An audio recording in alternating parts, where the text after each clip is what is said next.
આજે અમે વીર બાળ દિવસની ઉજવણી કરવાના છીએ અને અમારા બાળકો માટીમાં અને બોટલમાં ચિત્રકામ કરવાના છે, કાગળમાં ચિત્રકામ કરવાના છે અને વાર્તાનું નાટક પણ કરવાના છે.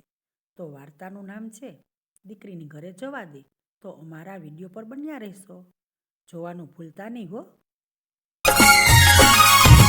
આવો આવો બાળકો એક સાથે બોલો, આવો આવો બાળકો એક સાથે બોલો, બાલવીરો જિંદાબાદ, બાલવીરો જિંદાબાદ, બાલવીરો જિંદાબાદ.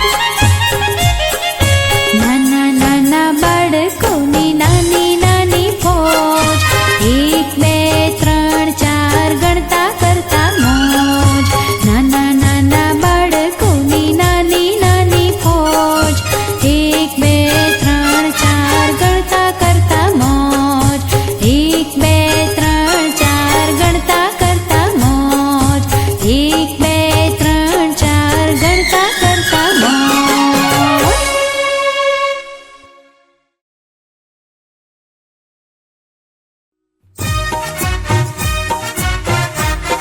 વાર્તાનું નામ છે દીકરીના ઘરે જવા દે.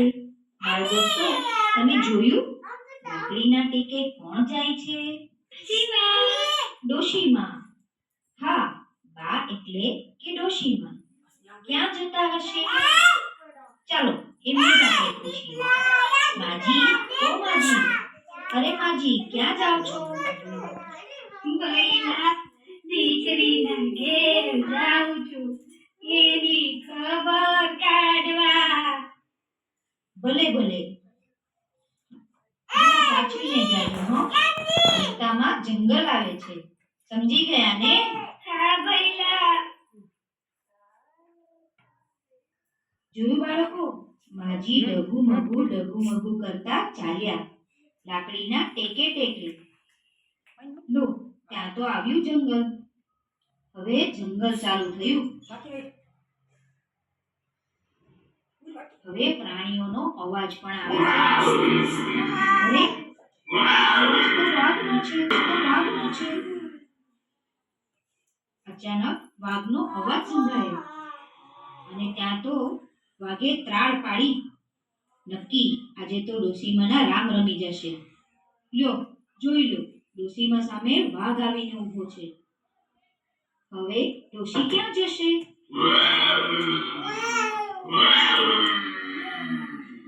એ ડોશી, ક્યાં જાય છે? દીકરીના ઘેર.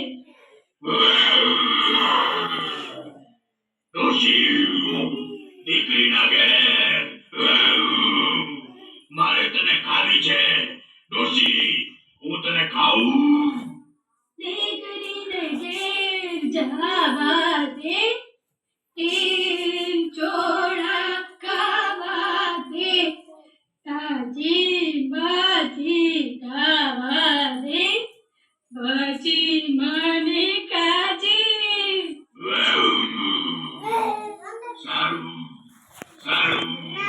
જા, આજે તને જવા દઉં છું, પણ આ જ રસ્તે પાછી ફરજે, ભૂલતી નહીં.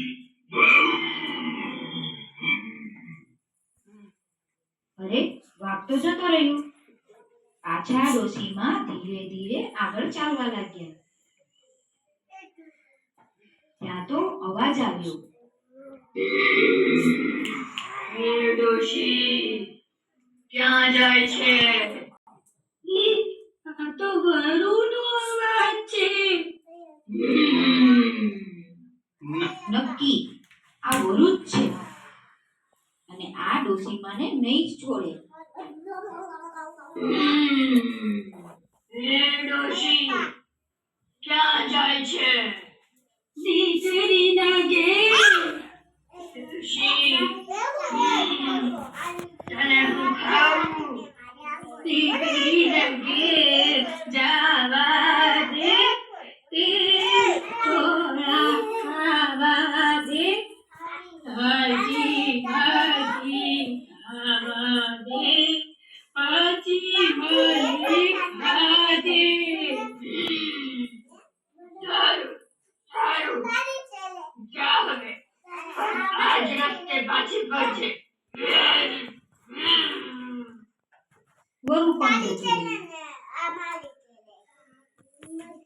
ડોશીમાં પાછા બચી ગયા. ફરીથી ધીમા પગલે નાના પગલે લાકડીના સહારે આગળ ચાલવા લાગ્યા. ચાલતા જ ગયા ત્યાં બીજું એક પ્રાણી આવ્યું. એ બાપલિયા, આ તો દીપડાનો અવાજ છે. એ બાપલિયા, આ તો દીપડાનો અવાજ. એ ડોશી ક્યાં જાય છે? દીકરીને કે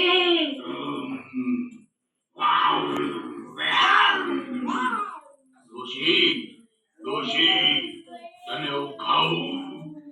દીકરીને કે જાવા દે, એ ચોળા ખાવા દે, પછી મજી ખાવા દે, પછી મને ખાજે.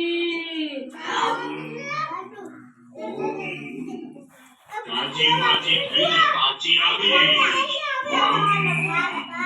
સારું સારું, ચડ જા, પણ પાછી આવે નહીતર